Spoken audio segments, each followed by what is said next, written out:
Morning, everyone. And Sally, you are the first in the room, so bravo. Thank you for being with us this morning. We have a wonderful call.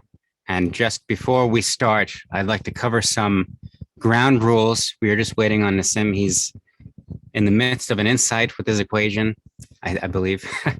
And so he'll be joining us shortly. But while we're waiting for Nassim, I see Leroy has the right idea. Chat is our friend.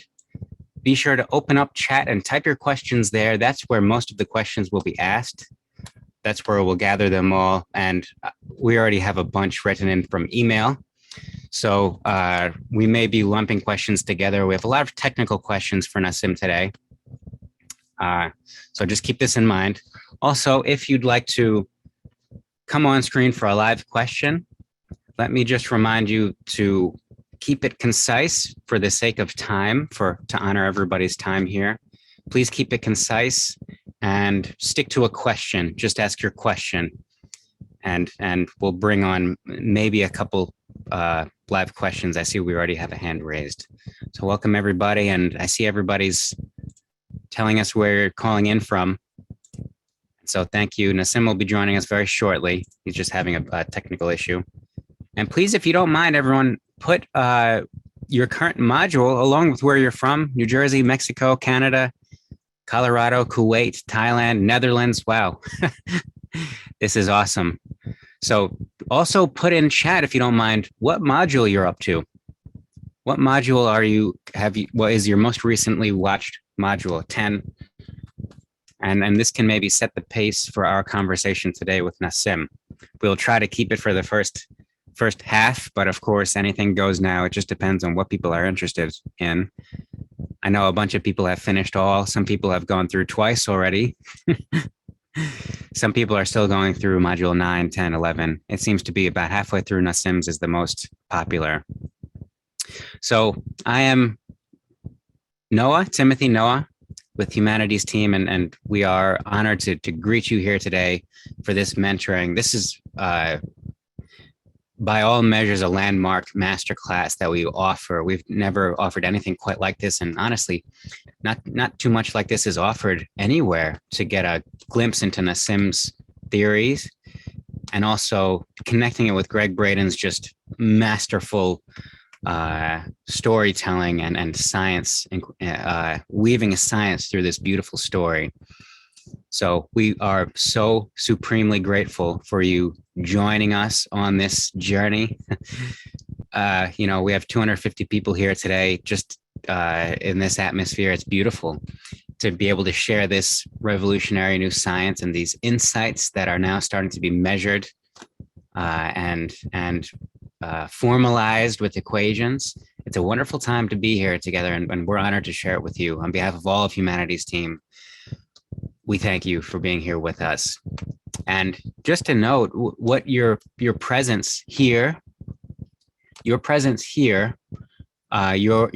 going through the masterclass, you're purchasing the masterclass. All of these are contributing supremely to our collective movement, our collective awakening on this planet. So we thank you for this. We thank you for mutually building humanity, for being here. And just by being here, you are playing a critical role in humanity's evolution. So we thank you for this. And we are enthused to be able to share the dance party with you in 2040 when we get to the train station, so to speak. Let me just say, we are not going to get to every question. We have so many in chat. And so we apologize in advance for not getting to every question. We'll do our best to get to everything. And furthermore, if your question goes unanswered, please feel free to email me. You can email me directly your question, and I could keep it on file for next time. We have a bunch of questions from email that I have already ready. You can see, I'm sure everyone sees how quickly the chat is going. So monitoring all the questions is a labor in itself. But I'm typing my email into the chat. now, and that tends to be a bit of a safer way to get your question in front of our beloved guest, Nassim. And so I think he'll be here any moment. Perhaps he's here right now. Hey, Nassim. Hey, Welcome, brother. sorry, there was some technical difficulties. Oh, no worries. Right on time. So we have a bunch of questions, Nassim, and I'm wondering if you would like to start us off with some thoughts, or if you want to get right into some of these questions that people are asking. Yeah, I was doing some seminar yesterday. It's my monthly Life with Nassim at the Resonant Science Foundation, and I was talking about frames of references and the structure of space-time and the source of charge and all these things. And, I realized after I listened to it that it's pretty complex. So I'm going to try to keep it simple because I realized maybe people were not following. So, I'm going to do my best to keep it simple. And if I'm not, don't be shy to tell me, okay, you tell me in a simple way. And so I'll try to come up with a better way. Well, thank you, Nassim. So there are a bunch of technical questions, of course, because what you're sharing is so precisely technical. And we have one of the first questions is, according to scientists, the expansion of the universe is actually an acceleration mode. Does it mean that entropy is getting more intense? Does it mean we're getting more and more separated and faster? How, why, or is the interpretation something entirely different? Well, the interesting part about that is that it's the contrary, basically showing that there is some kind of entropic energy in the universe, right? It should be slowing down, right? It should, if the universe was really the result of an explosion, of matter and energy and so on, then it should be slowing down and eventually slowing to a crawl. But it's not, it's accelerating. So clearly there is a entropic part of the universe, what they call negative energy, that they call dark energy, that's expanding and accelerating the universe. The problem with that view is that it's really incomplete. It's dislocated from, matter creation, the concept of entropy, the concept of self-organizing systems. There's a fundamental dislocation of the information, and so like these little bits that are isolated, like the expansion of the universe, quantum theory, relativity, and so on, like you have to put them all together to get a complete understanding. I don't know if we get to talk to people that ask questions, but that would be, oh, you have a nice cat. There is actually a few in here, Nassim. I'll bring in a live question. We have plenty of hands raised already. Okay. Let me bring someone in here. We have Victoria with a hand raised. And she will be coming in. It just take a moment for her to get situated in here. Okay. And here she is. At least I'm assuming sometimes people use their wife's account or. Oh, yes. Victoria, are you with us? Let's see. I'm going to ask you to start your video. Okay, I'm here. I'm trying to get everything open. Can you hear me now? Yeah. Hi, Victoria. Nice to meet you. It's so good to be in this course. It's so good to be live with you. I have been following you in your other program, your delegate program, and then it switched over to what you have now.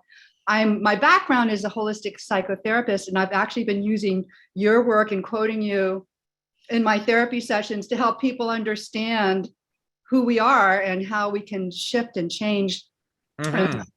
I'm so grateful that there is this language that unifies ancient knowledge and modern science. That's my passion. And as a as a healer, as a psychotherapist, I bring that in.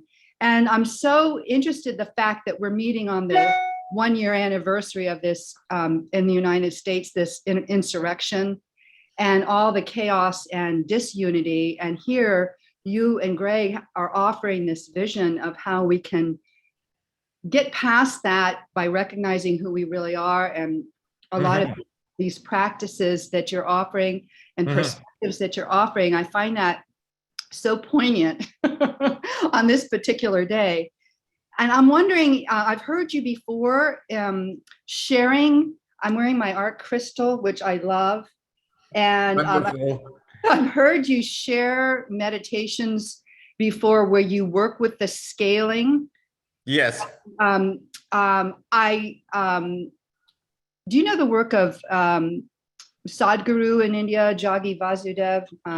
Yeah, I spent a few hours with him discussing these things. Well, I'm not surprised because I understand he's a self-realized guru that got there by doing exactly what your language is able to describe. And so, I wasn't aware of that.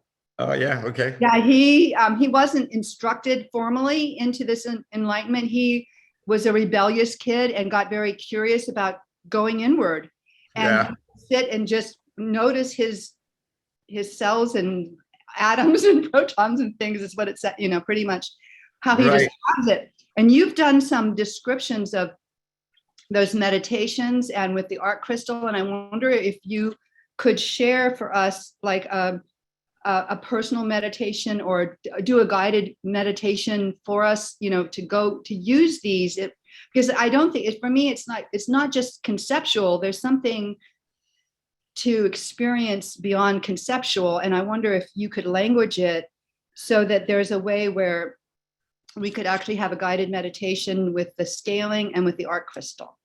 Yeah, so this is a really good question. I'm really glad that you're able to use some of this information in your work and in helping people realize the nature of their existence, which is quite, remarkable and miraculous. But I think, short of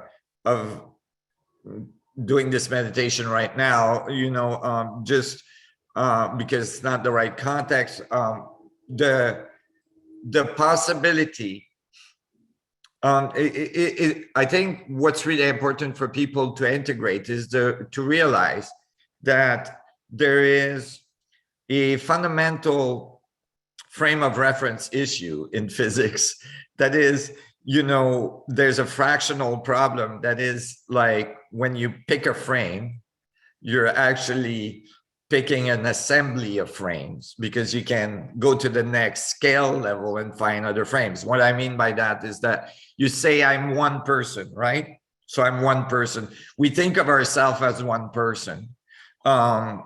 And we tend to relate to ourselves as just this entity that's doing things. But in fact, we're made out of 100 trillion cells or 50 to 100 trillion cells. And these cells are, their own entity. And they're self-organizing and they're dynamically, continuing to self-organize. It's not a static thing. Like you're constantly making new cells and you're constantly, there's millions of cells every second you're making and you're constantly shedding cells. So you're like remaking yourself continuously. So to start to see ourselves as a dynamic system first is really important, but then of a collective of frames of reference. And so that's a lot of frames of reference. You can think of each one of these frames of reference, observing the universe from its own perspective.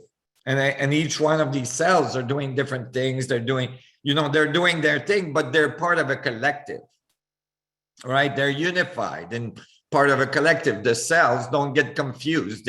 Liver cells continue to do liver cells and heart cells continue to do heart cells and so on. And like, if they got confused, even for a few minutes, you'd be having a really bad day.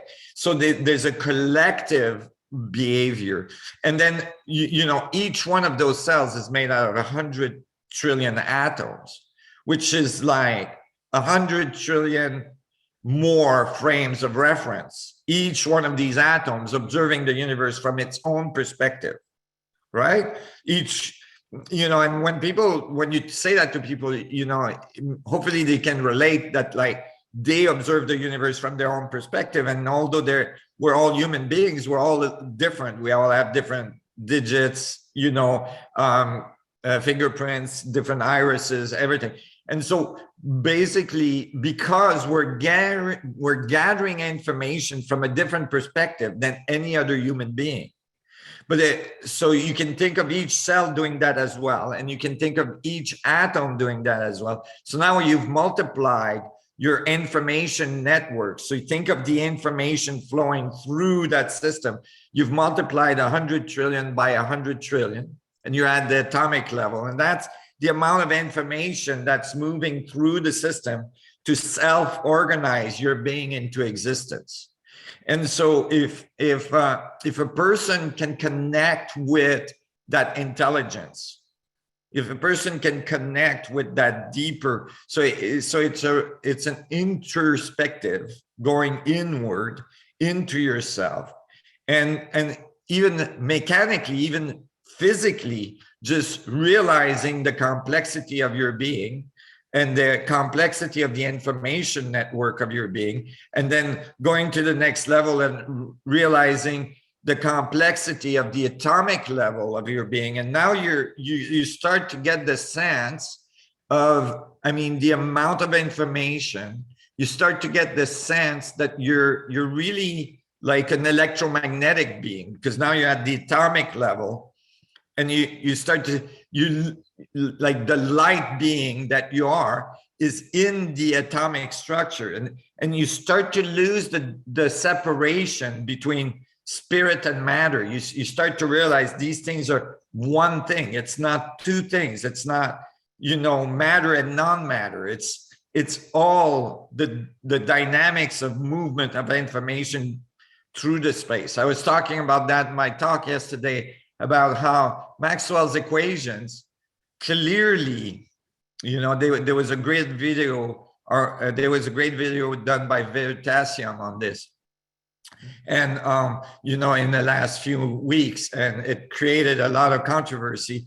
Veritasium is a YouTube channel that treats in a layman way, you know, physics concepts and so on.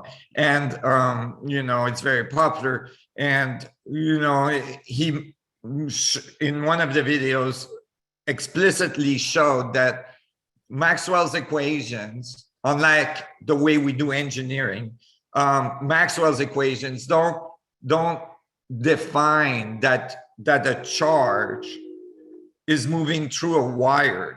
It defines that charge is actually, you know, coming from the space, coming from the field and going into the wire.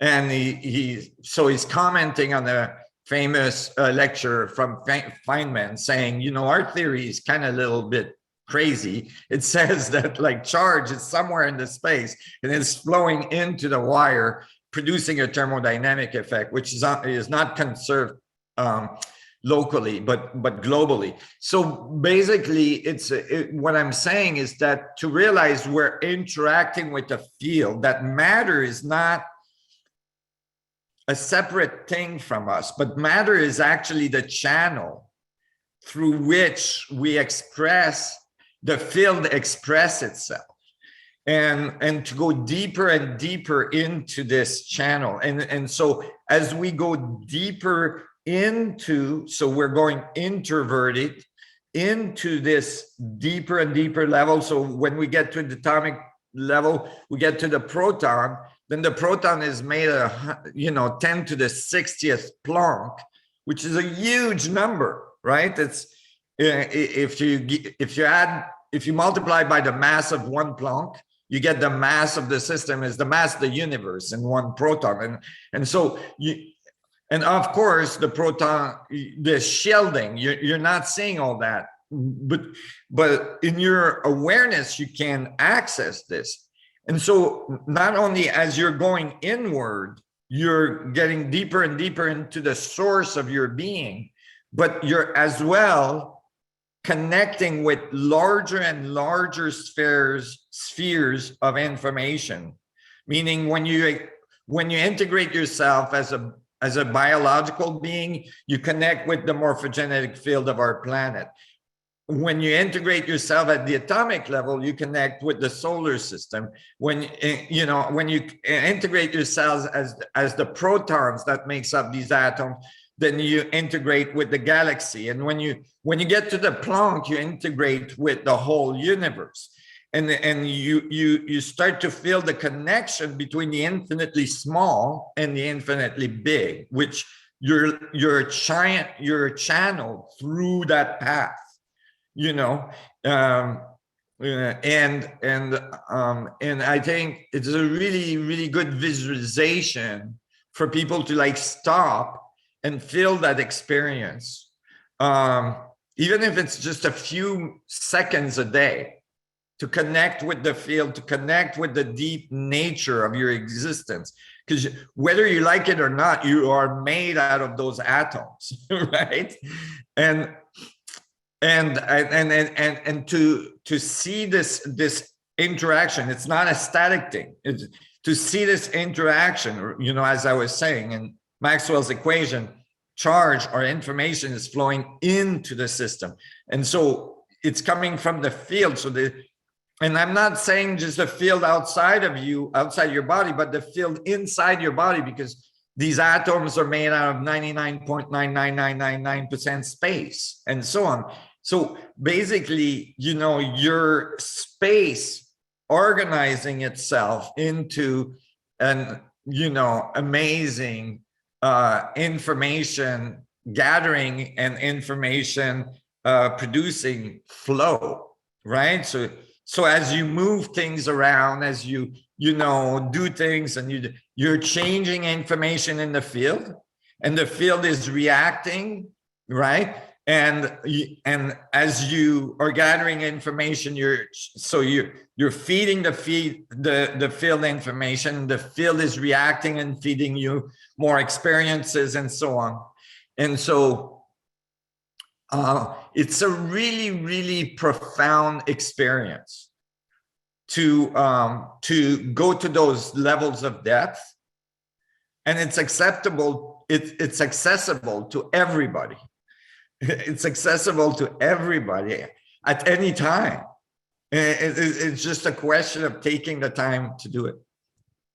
It's beautiful, Nassim. Thank you. And thank you, Victoria, for the question. For the sake of time, we're going to get to other questions here, Nassim, but thank you. I'm going to bring someone else for another live question, if you don't mind. But in the meantime, Nassim, we have people asking, or we at least have one question about, in one of your modules, you talk about confirmation you got of one of the components of your theory and an accelerator in Switzerland. Do you have a bit more information on this that people can look into? Oh yeah.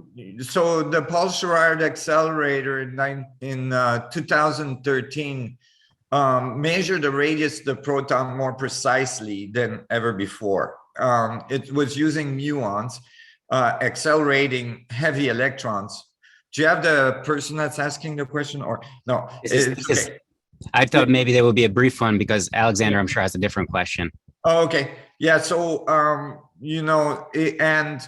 I had just written in 2012, in December of 2012, I sent it to the Library of Congress and I published it a little later, but I had written the paper on quantum gravity and the holographic mass solution.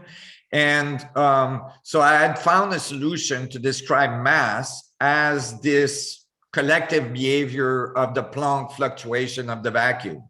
So basically, and I found a solution in which it's a volume to surface relationship of these Planck that produces the mass that we experience for a proton. When I did this, it gave the correct answer for black holes in the universe. So I could use this equation to describe black holes. This is using quantum entities like Planck's to describe black holes in the universe. and I could apply it to the proton, and I would get all the right answer for the mass of the proton, its energy levels, its forces, and so on. And so it was very precise, except when I got to the radius. When I got to the radius with this equation, it gave a really strange answer. It was 4% smaller than the radius that was measured at the time. And 4% in quantum theory is crazy wrong, because quantum theory has precision with like 12-digit accuracy on values usually. And so, but I said in the paper, well, since everything else is right, I think this is basically correct. So maybe we'll measure this more precisely at one point. And unbeknown to me, the Paul Scherrer accelerator in Zurich in Switzerland was in the middle of trying to measure the radius of the proton, and their value turned out to be 4% smaller than what they expected, which threw a monkey wrench in the standard model, and was like big problem for them. And eventually that radius, I'm trying to give a short answer, but it's a little complex, but that radius was confirmed over and over again, eventually with normal electrons, because people were saying maybe it's because you're using muons and they're flexing the surface of the proton a little bit.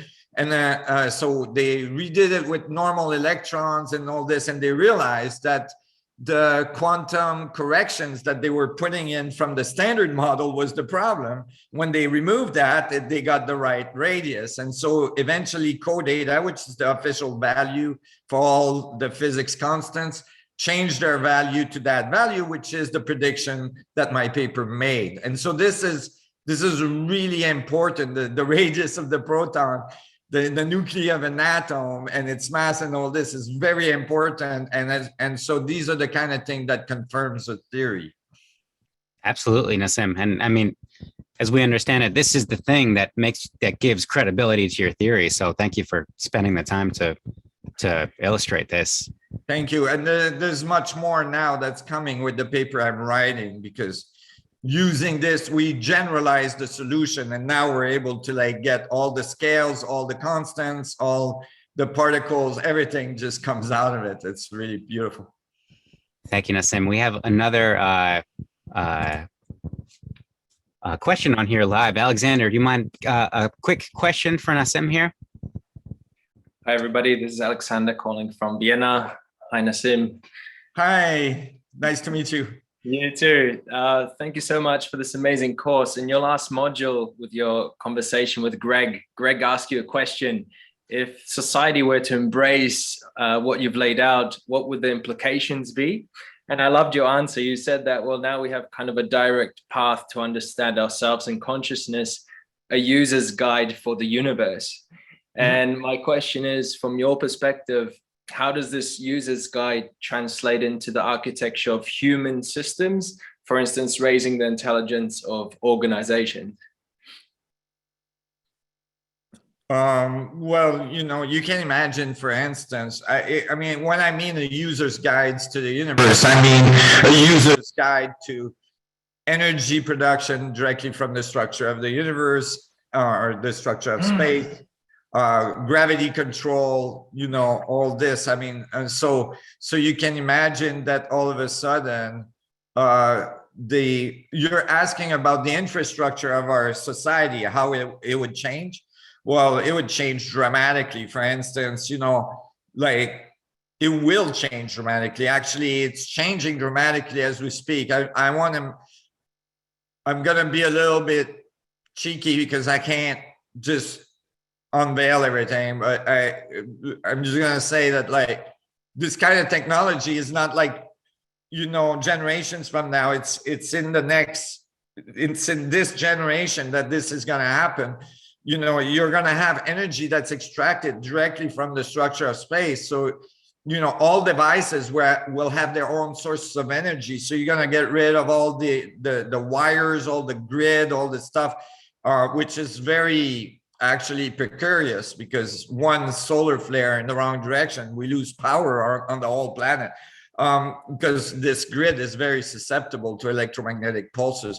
But as well, you can imagine that your car, you know, your house, everything is running on the energy of the structure of space, which is present everywhere.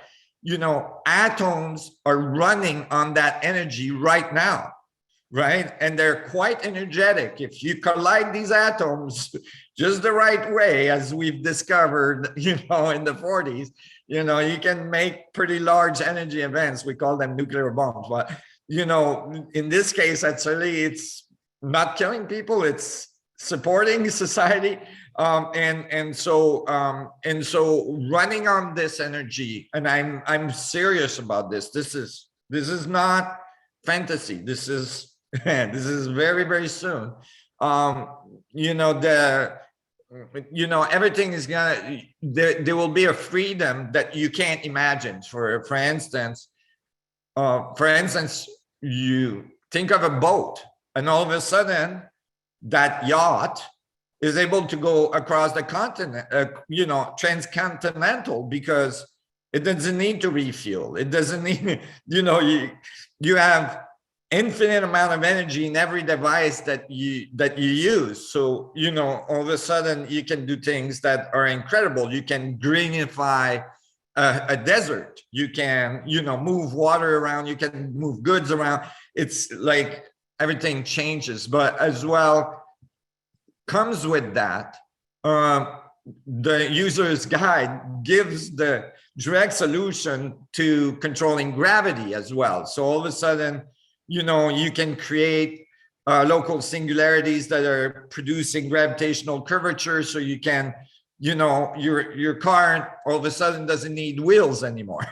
You know, you can, and your car might be your whole house, meaning it's like an environment that's not touching the ground necessarily, and you live in it, and then maybe not necessarily, you know, anywhere close to the ground. Could be up in the atmosphere somewhere, or it could be, you know, in orbit of, you know, the Earth, or it could be in orbit of Jupiter, you know, because now with control of gravity, those limits are not a problem anymore. It's easy for humanity to not be on the surface. You know, you can imagine that all of a sudden access to resources changes dramatically.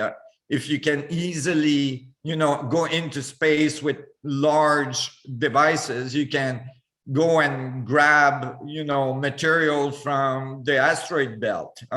If you need iron, if you need diamond, if you need gold, whatever you need, you know, it's out there. It's easy to get if you have gravity control. So like the whole concepts of scarcity, of having to fight for resources, you know, even the concept of like cultures are going to still continue to exist. It's just the concept of separation of countries and so on goes away. You know, humanity unifies. So it's going to change a lot of things. It's actually the linchpin to the next evolution of humanity, is this realization that this fundamental field is accessible to us, and we have this capacity. And it's going to change fundamentally how we feel about ourselves and how we relate to ourselves, you know, very deeply, because we're going to realize we're part of this field. We're an agent of this field. We're on a mission. We're gathering information for the universe, and we're part of it. And so then there's a complete explosion of your consciousness into the universal consciousness, I call it, or galactic consciousness at least. And along the way, we might meet some of our galactic brothers and sisters that have come through that evolution along the way at one point. They may have been around for a little while. There's some evidence. I'm just going to say there's some evidence. Thank you so much, Nassim. Appreciate it. Thank you. It's great. It's great to have you on. Wonderful question. And so everybody is appreciating this in chat. Nassim, I'm not sure if you see the chat, but it is cooking. So I'm glad. Yes. People should know, because, you know, people need hope right now. You know, people, you know, I mean, if you listen to the 5 o'clock news, you can easily get seriously discouraged about the state of affair of our society. But there's something fantastic emerging as well, you know, and that's what we have to concentrate. We have to build a new world. The old world is quite capable of self-destructing itself. You know, we don't have to go after it, all this. The new world is emerging because people are, you know, through this difficulty the world is experiencing right now, people are breaking through, and the breakthrough is really just realizing what's important, you know, what's critical, and that we're all in the same boat, you know, that that the earth actually is really small. You know, for instance, for a virus to go around the world, it doesn't take that long. It's quite capable. So, you know, you are all in the same boat, and it's best that we work together. Really is. Thank you, Nassim, and thank you, Alexander, for getting right to the point with the question, and for the wonderful question. We have another participant on here, another student here, Suzanne. Welcome. Quick question for Nassim, please. Ooh, gosh, I have so many. Hello, Nassim. I just can't thank you enough. I just cannot thank you enough for what you just, all of it, and what you just shared is so inspiring. I'm tearing up here. Anyway, my question is not technical. It is, what do you see as the role of human free will? In other words, we talk, you know, there are all these self-organizing systems, and a cell knows just what to do. I don't think a cell just decides one day, I'm not going to be a cell, I'm going to be something else. But humans, this unique frame called human, we have individual free will. How do you see that fitting into the self-organizing systems? Okay, well, you know, you're asking a deep question. As soon as you say free will, in some ways you're asking, is it deterministic or not? And I'm gonna suggest to you that free will is an illusion. Okay. Yeah. So because there's scale relationships in the universe, and these scale relationships, if you don't align to the natural flow of the universe, you know, if the cell decides to start doing the wrong thing, the universe gets rid of it, right? It just, okay, this one is messing up, right? And luckily the universe does that, because you know, you're constantly, for instance, in your body producing cancerous cells, but your body constantly realize that and gets rid of them, right? So, you know, this natural flow of the universe is gonna push humanity to either transcend, right, or it will get recycled. You know, it's like, okay, this cell, this morphogenetic field kind of didn't make it. There was too much chaos. There was too much, you know, and it gets recycled. It's not like any of the atoms went anywhere. They're all there, like of all of humanity, of all of history, all the information is still there. It's just that it has to now reconfigure an evolution to continue to evolve. So so I'm not sure about your question, but I'm saying that, like, I think that and I think that the stressors that are in society right now are there to help people, you know, go back to being part of the flow, to realize that it is much more profound and useful to flow with the natural field of the universe and participate in society in a way that is constructive and that is positive. Like be a good cell, and, you know, and then to, you know, but in order for people to do that, they have to connect with that flow. They have to understand that flow. They have to feel that flow inside of them. And when they do, then they start to feel that sense of, oh, I have a mission. This is my mission. This is what brings me joy. This is what I'm here to do. Oh, wow. I'm a heart cell. I'm going to continue to beat, right? Like, oh, wow. I'm a liver cell. I'm going to continue to cleanse. Right? So that people connecting with their deep purpose, through this realization that that there is a path that's laid in front of us. There's a natural flow, that it's not just random, whatever I want to do is okay, right? That there is like to feel like in every decision you make, like every day, like, it's a little bit, it might sound cumbersome, but you get used to it. Like even just like, should I send this text, or should I make my coffee? Should I put milk in my coffee? Should I put sugar in my coffee? Should I drink coffee in the first place? Like, and look for the answer inside themselves, to realize that knowing comes from within, right? That there is a knowing that comes from within. To listen, people think of that as instinct or, intuition.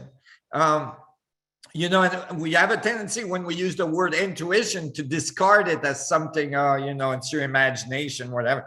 But this is actually the voice. People call it the small voice, right? Yes. That actually is the voice of the universe talking through you. All great discoveries in science and art and so on have come from this voice, this knowing that came from within. Not if you only use the information that's outside of you, then you can't do anything new because it's all already known, right? But to listen to the voice within, and people call it the small voice, and I have a tendency to say it's not small. It's that we have lots of veils between us and the voice. We have lots of walls. On the other side of the wall, the voice is screaming, Yes. It's like, no, turn right, turn right. If you turn right, you're going to meet the right person that's going to help you with this and all this. Don't go left. And inside we hear a small voice saying, oh, turn right, right?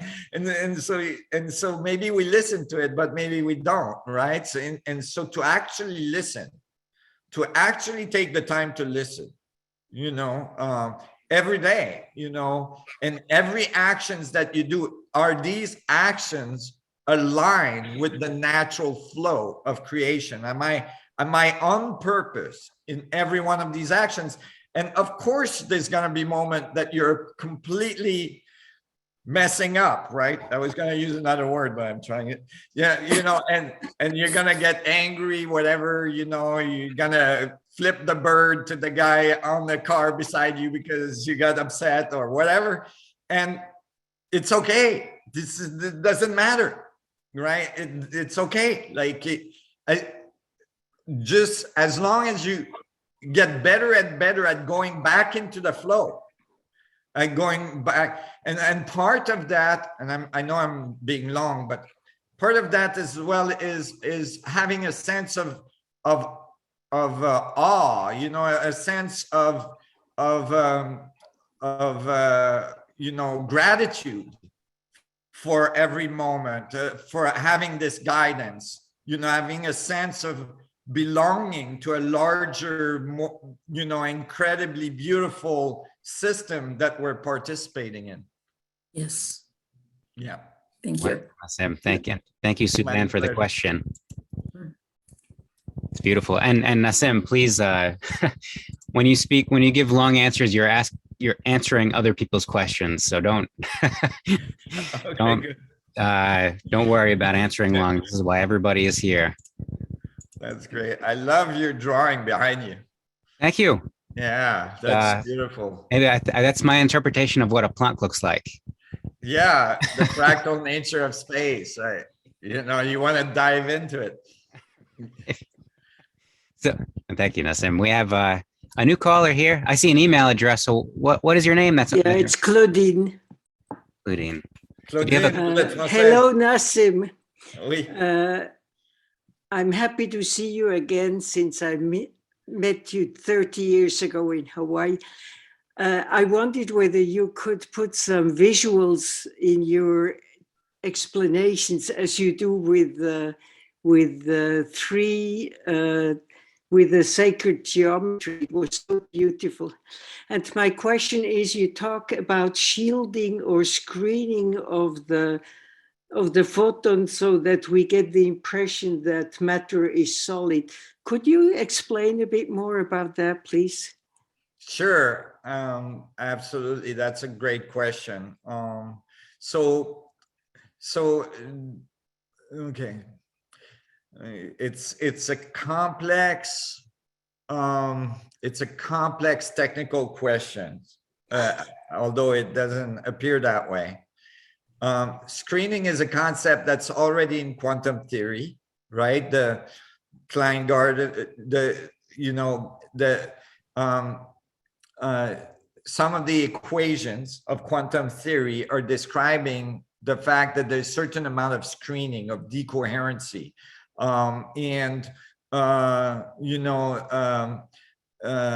These equations are, in the context of the standard model, are kind of like discontinuous. So they're not connected well into the mechanics. And this is something we resolve in this paper I'm writing right now. And basically, it's showing that the energy level of particles is not what we measure. Is that there's screening between the energy level of the particle, which is actually in the orders of black hole energy levels, right? That it, the Planck dynamics of the vacuum structure is super high, right? It's super high. Like it's very, very highly dense in energy, but we see only a very tiny part of that energy because there's decoherence, there's screening, right? In between. So and this is really kind of some of the fundamental equations of quantum theory, but it's not understood well. The Klein-Gardner equation, like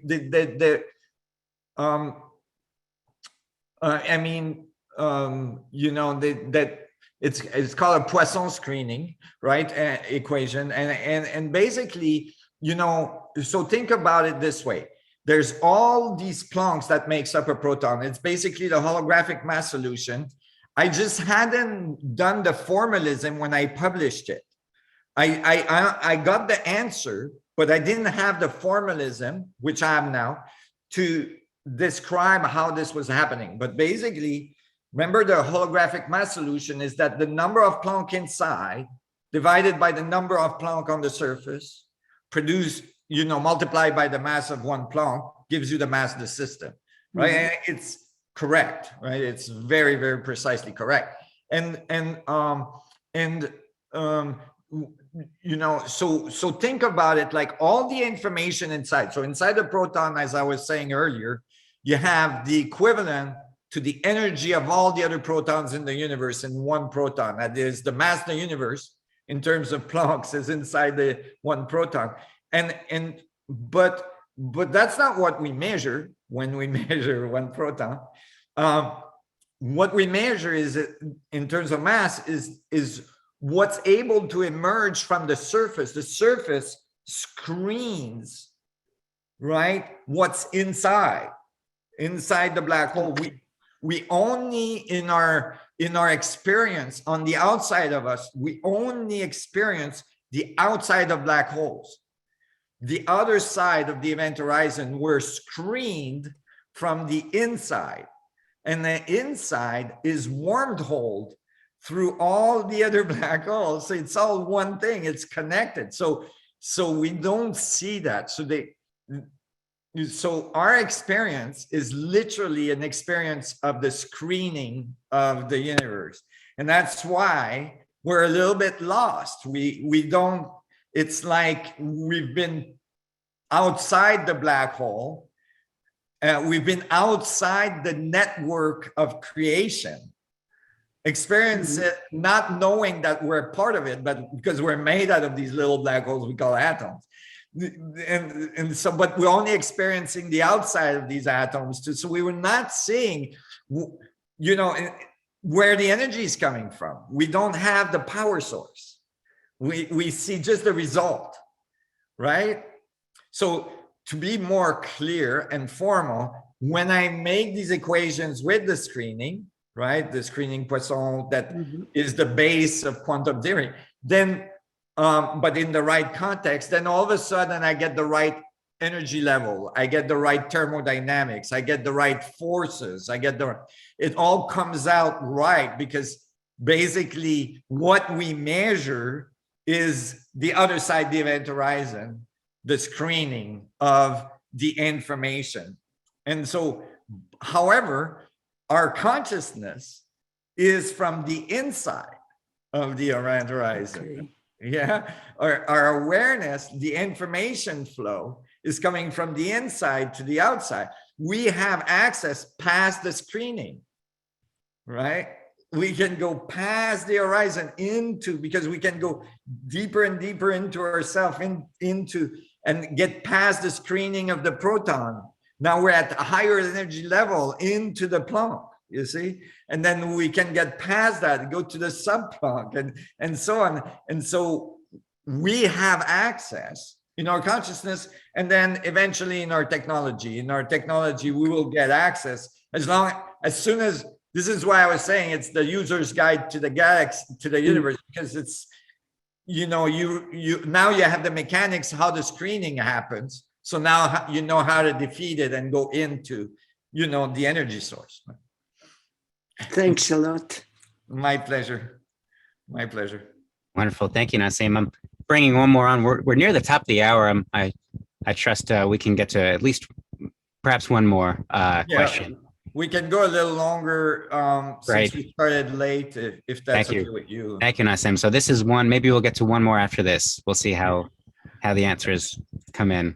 Yeah. But this is Alenka. Ask you to start your video. Sometimes, here we go. Okay, Alenka, you hear us? Yeah, you have to unmute yourself, please. And please, right to the question. We're at the nitty gritty here. Hi, everybody. Oh, Tough connection here.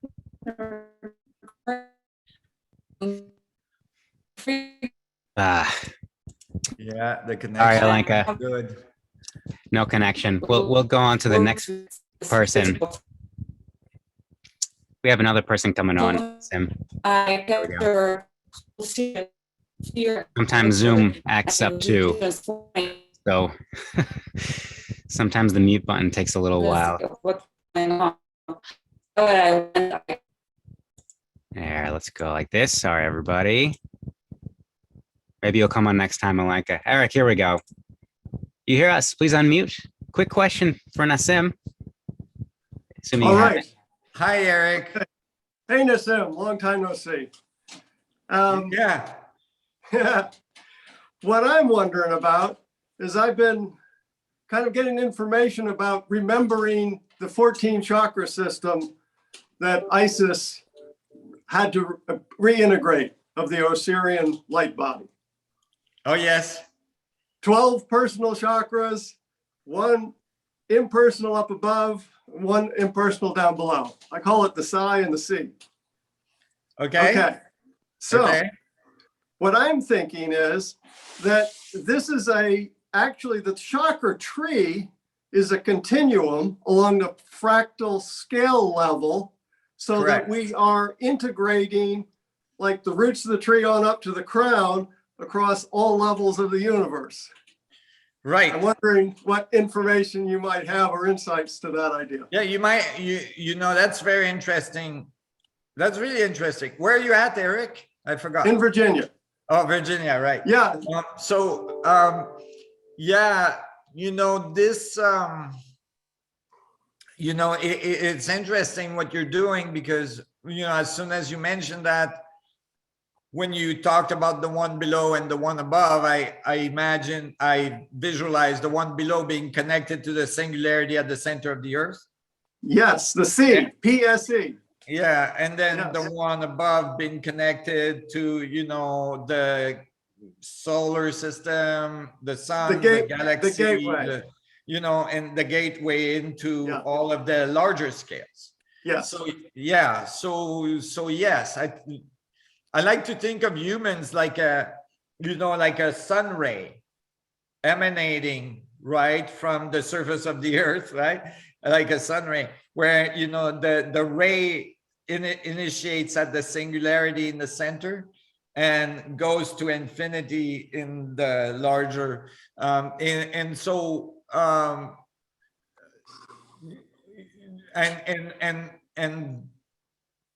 eventually the equations I'm writing will probably be able to like predict and give us very important frequency and energy level information about these energy centers.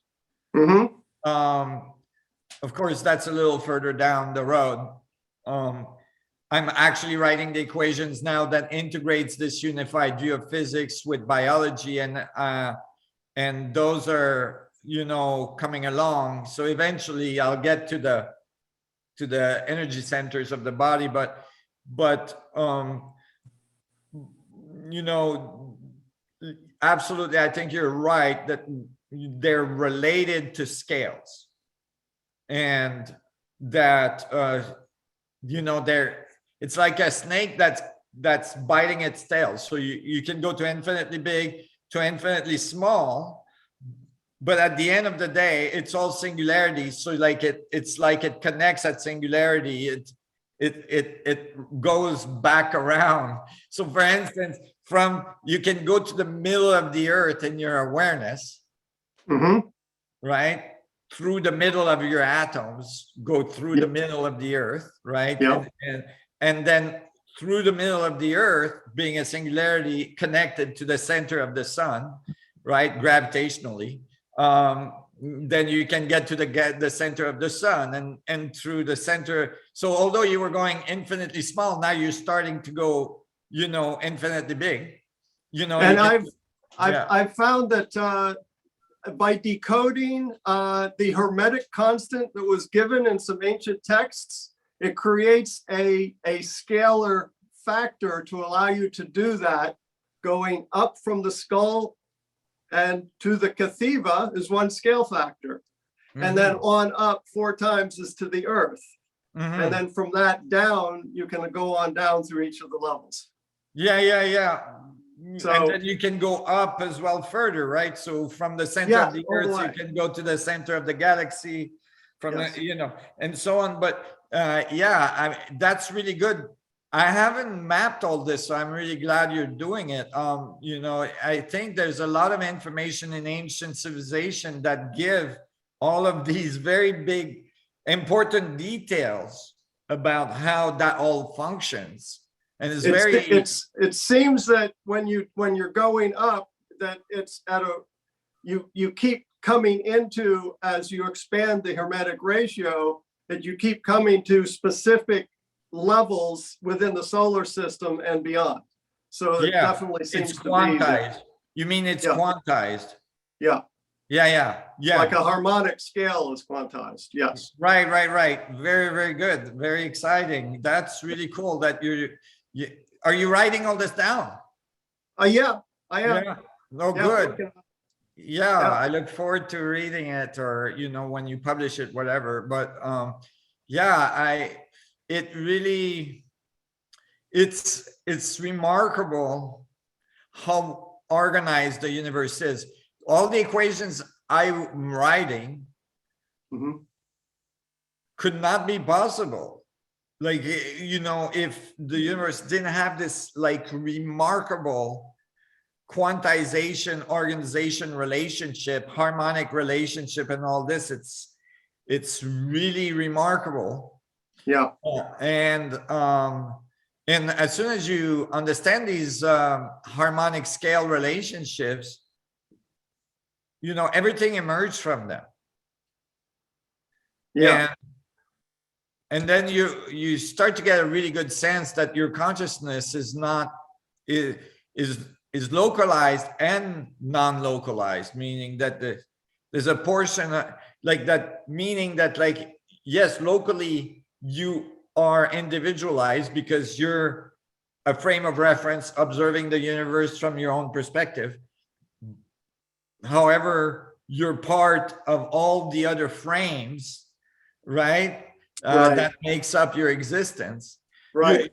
You can't get rid of any of those frames, meaning you can't get rid of the earth, you wouldn't be there, right? You can't get rid of the sun, you wouldn't be there. You can't get rid of the atoms, you wouldn't be there, you know. So it's you know, the part of you could get rid of the atoms and still be there because your consciousness would be there.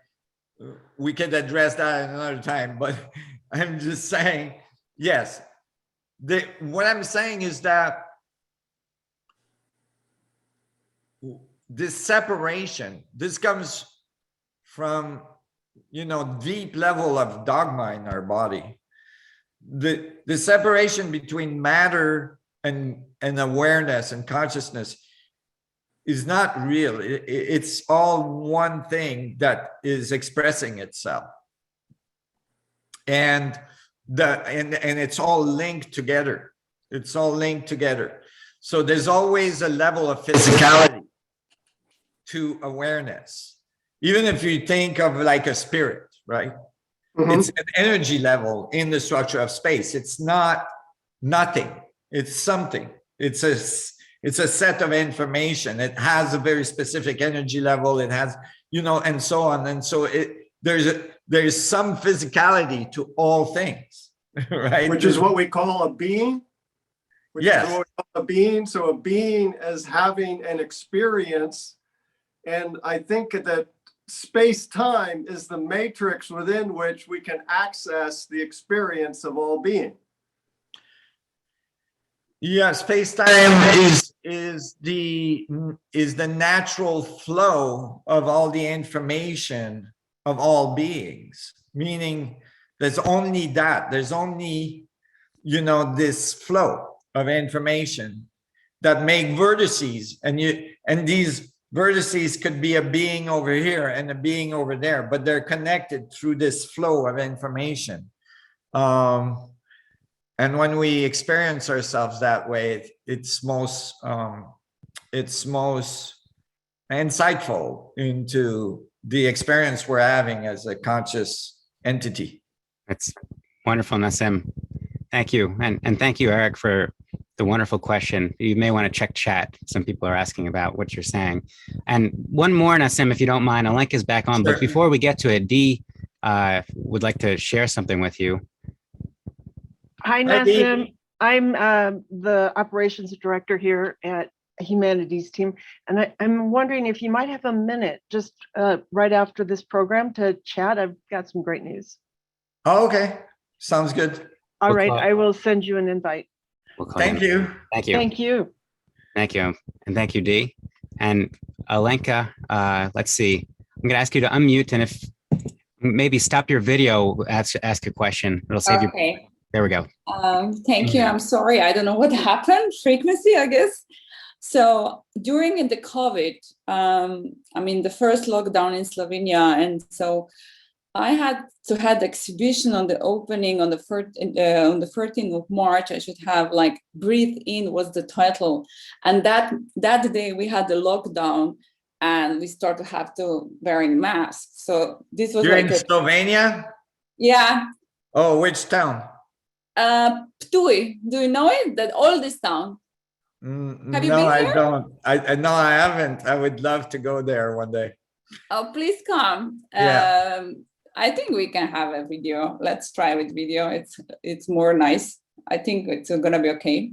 So Okay. Anyway, my question is, like my experience with COVID was like this collective fear, and really people were so afraid. And I am a photographer, but like I do spiritual photography, I capture spirits and energy.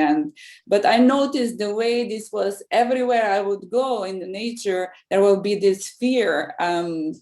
I could capture that fear and those souls, and it was kind of scary. And also the water would turn to the images of fear.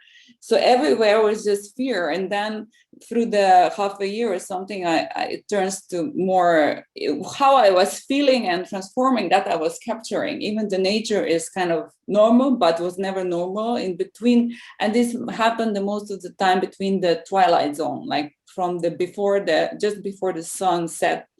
And maybe I always come back in the dark, and everybody's telling me, why are you going to take pictures? It's going to be a sunset. It's late. I said, no, that's the time where things happening for me.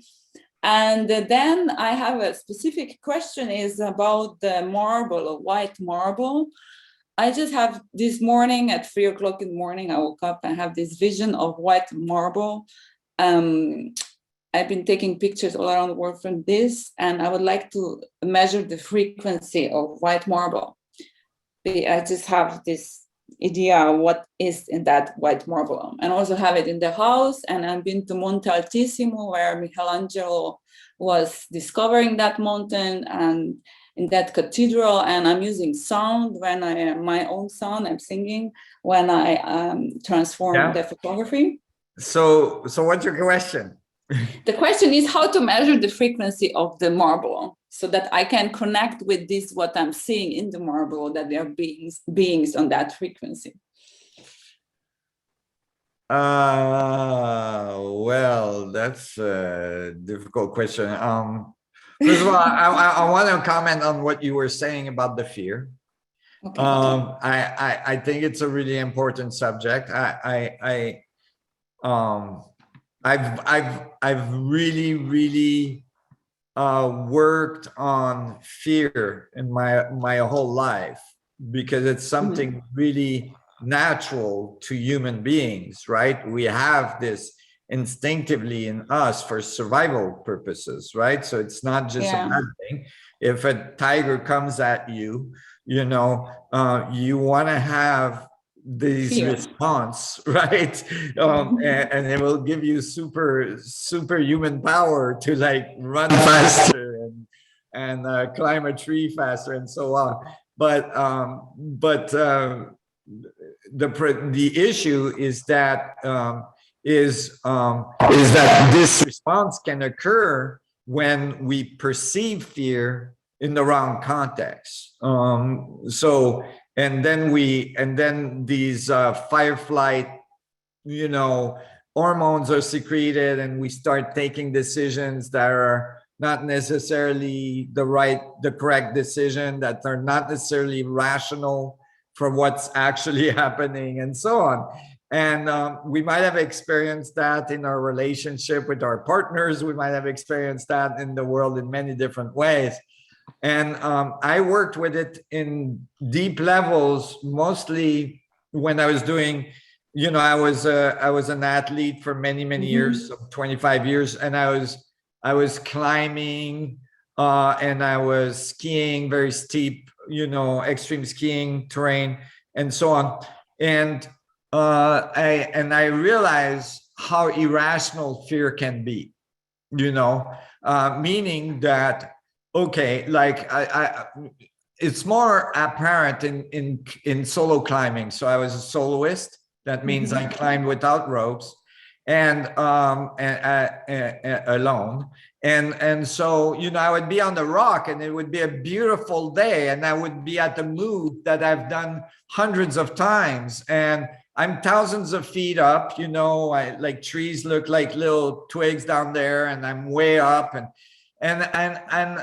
you know, and all of a sudden, just a thought of fear can come, you know, just like that. And I would, all of a sudden I have images of me falling through the air and splattering on the bottom.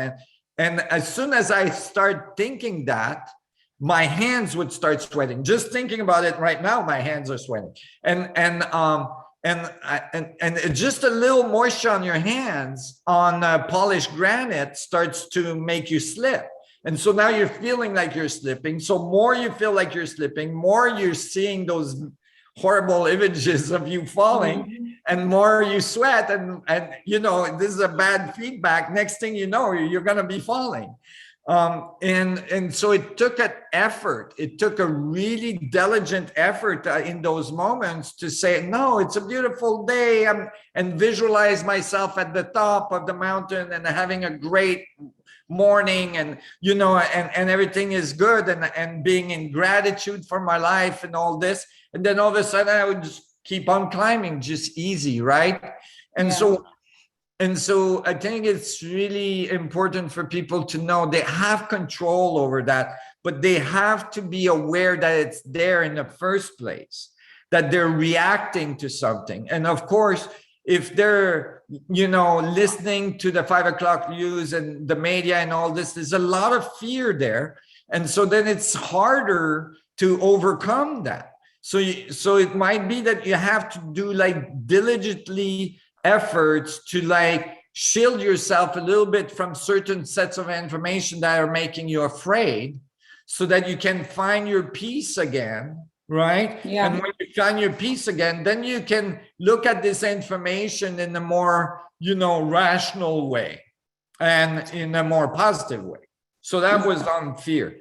The other thing is, I'm not sure exactly how to measure what you want to measure, but you can think of it as, you know, every object, everything has a fundamental resonance frequency. Yeah. And that can be calculated and actually simulated on computers if you want to. So you can give the material, and you can give, you know, the size of the material and the dimensions and all this, and get the computer to, you know, give you information about its natural resonance frequency. That's one thing. You know, if you know, there's more esoteric way to measure that, meaning there's devices that are more set up to measure the field around the object. And those devices are not mainstream devices. They're harder to find. I know the Russians made many of those. You know, you might have to do some research to find some. Yeah, there's, thank you. There, you know, I think there's a physicist in Russia that made one that's called a Sputnik, I believe, or so on. And there's multiple of them that measure the impedance of space in a region and outputs certain information about what's happening in the space around an object. And those might be devices you might want to look into. Thank you very much for this. And I turned the fear to love, so there is no problem. I just came from the photo shoot of In the Darkness, and I'm not afraid. That was the first period of the lockdown, but that is gone. That's good. That's good. Best not to live in fear. No, yeah. Yes. Wonderful. Thank you, Nassim, and thank you, Olenka, for the question. And thank you, Nassim. Thank you, brother, for staying on here extra. I know it means the world to everyone here and for everyone going through the class. And it's wonderful to get your take on some of these questions that people are thinking. So thank you for being with us. Thank you. Appreciate it very much. Thank you for everybody participating. Let's unify our thoughts, our energies, our love, and make this world a better world. Thank you all, and see you next week. Thank you. Y'all, God bless.